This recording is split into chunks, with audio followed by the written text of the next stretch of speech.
Even if you don't watch sports, you probably heard the news today. Donald Sterling, owner of the LA Clippers, is banned for life from the NBA and must pay a huge fine for making racist comments that hurt the league, its players, and a lot of fans. WSBT's Ted Land spoke with a Notre Dame professor who specializes in sports economics to get his take on how this affects the league's credibility and bottom line. Ted? Well, Rick, he says the disciplinary action was the most the NBA could hand down, and that's to be applauded. But he cautions this whole ordeal could drag on a lot longer.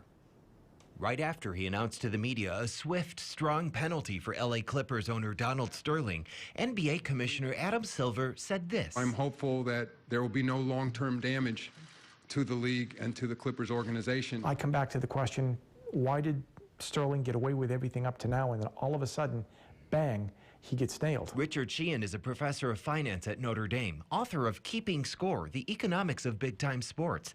He says if the NBA wanted to avoid this very public, costly, and embarrassing ordeal, it should have dealt with Sterling and other allegations of racism sooner.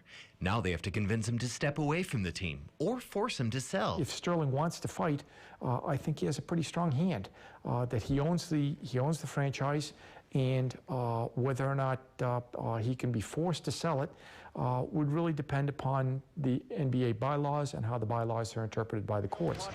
That could take months or years, certainly an unwanted distraction for the league as it tries to reassure players, fans, and advertisers and put this painful episode behind them.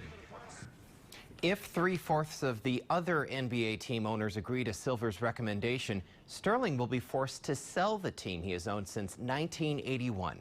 So far, the Clippers owner has not said publicly what his next move will be. At the live desk, Ted Land, WSBT Channel 22 News. The Berrien County